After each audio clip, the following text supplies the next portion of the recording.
कोलकाता के बड़ा बाजार वार्ड नंबर 23 शिव ठाकुर लेन में एक मकान।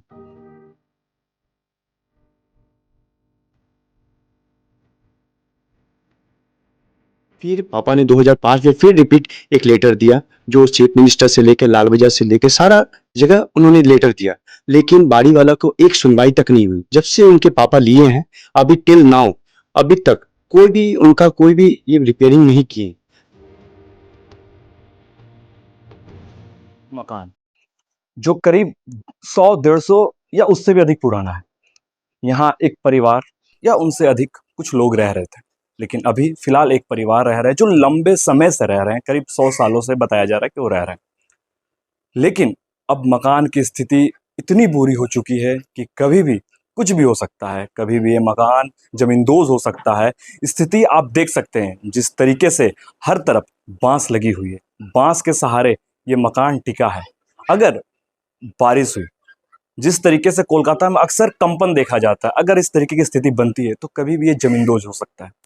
घर में जितने भी लोग रह रहे हैं, 2-3-4 जो भी लोग रह रहे हैं, कभी भी उनकी जान पे आफत आ सकती है।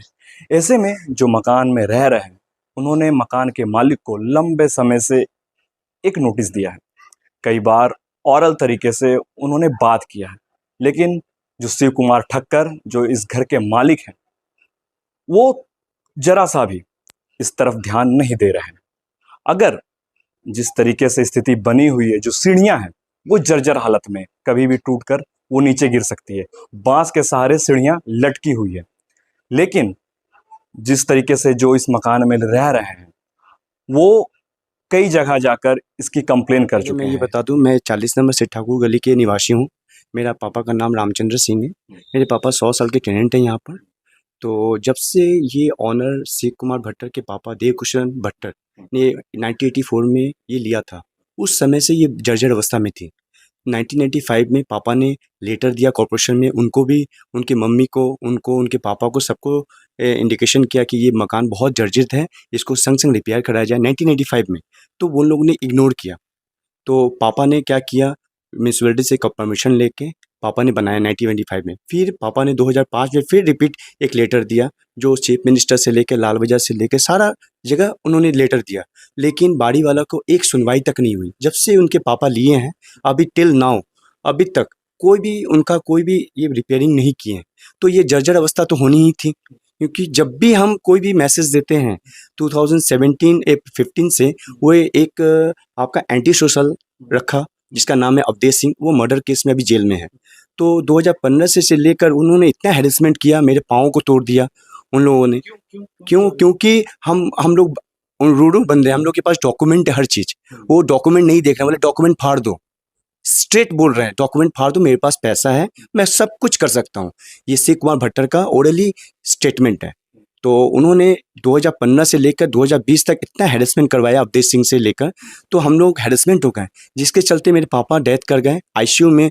ये मेरे पापा को थ्रेट करने गए अवधेश सिंह, जिसके थ्रू थे शिव कुमार भट्टर। ये सारा रेगुलेट वो शोरूम में बैठ के करते हैं, वो खुद नहीं आते हैं, सारे एंटी सोशल को पनाह देकर करते हैं, पैसा देकर।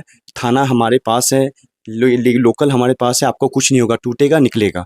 मतलब ये जो घर की अवस्था है, आप चाहते हैं कि ये अच्छे से बने, हम लेकिन वो नहीं चाहते हैं कि ये बने। नहीं, ये कभी भी ये रिपेयरिंग का ऑर्डर मिला हुआ था शुरू से। ये रिपेयरिंग करने नहीं चाहिए, बोले हम मल्टी स्टोरेज बिल्डिंग बनाएंगे। 25-30 साल से यही बात बोल रहे हैं कि हम एक मल्टी स्टोरेज बिल्डिंग बनाएंगे। ये मकान कुछ सब यहाँ पर डिफॉल्टर है, कोई यहाँ रेंटेड नहीं है। हम लोग टिल नाउ रेंट दे रहे हैं, हर चीज़ का मेंटेनेंस कर रहे हैं। कितने वर्षों से आप रह रहे हैं? ये हमारे पापा कम से कम 80 to 100 ईयर्स, 80 से 100 साल तक पापा हैं चुके हैं। ठीक है। यहाँ तक कि वो नगर निगम, जिस तरीके से थाने हैं, यहाँ तक कि शिव कुमार ठक्कर जो मालिक हैं, खुद उनके पास कई बार गए हैं, कई बार बैठक हुई है।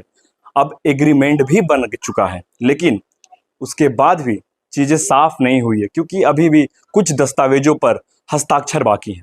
जो दिसंबर को हमारे सुरेश डागा जी जो है हम लोग को बुलाए, बोले आप लोग का एग्रीमेंट तैयार है, तो आपका पैन कार्ड वगैरह सब दे दीजिए। तो मैंने फ़ोन में ही अपना पैन कार्ड सारा कुछ दे दिया, वो फ़ोन में ओके कर दिए। बोले ठीक है, आपका मिल गया, सारा कुछ पेपर रेडी है।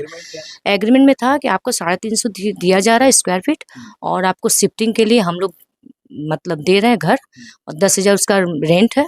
जब तक ये मकान नहीं बनेगा तब तक आप लोग वहाँ रहिएगा, जब मकान बन जाएगा आप लोग को नया चाबी दिया जाएगा। फिर समस्याएं क्या आ रही? तो समस्या ये आ रही है कि वो बोलने के बाद फिर मुकर रहे हैं, बात को कुछ टाल रहे हैं। इस तरह से टालते टालते फिर 30 तारीख को एक हादसा हो गया, फिर बरंडा का 1% गिरा, फिर 3-4 लड़कियां आई।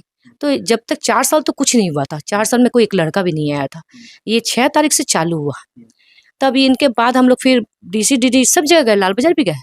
तो वो लोग बोले कि आप लोग बैठ के तो कॉम्प्रोमाइज में बात करो, नहीं तो आप टेंट बना के रहो, पुलिस आपको जगह बना देगी रहने के लिए। अच्छा, ये घर की जो स्थिति बनी कब से बनी? यही आपका हम बता सकते हैं 15 से ज़्यादा है, 2015 साल से। 2015 साल से ज़्यादा है, और आपका ये चल रहा है आपका अप टू 84 से चल रहा है। जो ये मकान के मालिक हैं, हाँ, उन्हें ये सारी बात पता है, लेकिन वो जानबूझकर क्या इसको नहीं बना रहे? नहीं एकदम जानबूझ के कर रहे हैं, उन्हें वो आप लोग हम लोग को हैरेस कर रहे हैं। डेंजर में डाल रहे हाँ, जबकि जानते हैं कि हमारा कुछ पोजीशन बहुत खराब है। 50 बार फोन कर रहे हैं, हैं। फोन कभी भी कुछ हो सकता है। लेकिन अभी जिस हमारा मकान में जो लोग रह रहे हैं, जिस हालत में रह रहे हैं, कहीं ना कहीं एक सवालिया निशान है कि आखिर क्यों ऐसा हो रहा है। सवाल उत्तर नहीं है, केवल सवाल है कि आखिर उनके साथ ऐसा क्यों हो रहा है। मकान के मालिक आखिर ऐसा क्यों कर रहे हैं? उनकी जान की क्या कोई कीमत नहीं है? क्या जो लोग रह रहे हैं उनकी जान की कोई कीमत नहीं है? जिस तरीके से लंबे समय से वो यहाँ रह रहे हैं, 100 वर्ष एक समय होता है, एक उम्र होता है, इतने समय से वो रह रहे हैं। उनका कहना है कि इस मकान को जल्द से जल्द बना दिया जाए।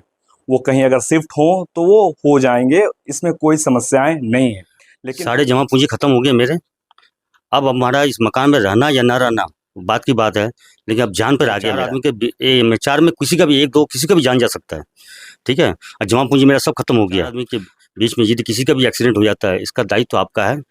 जो भी है आपको सब चीज़ आपको संभालना पड़ेगा। लेकिन फिर भी मकान नहीं बन रहा है। जो मकान के मालिक हैं उनका कहना है कि ये टूटे गिरे या कुछ भी हो, हमें इधर नहीं ताकना है। तो क्या जो यहाँ लोग रह रहे हैं, वापस से क्या उनकी जान की कोई कीमत नहीं है? सवाल अब बस सवाल है।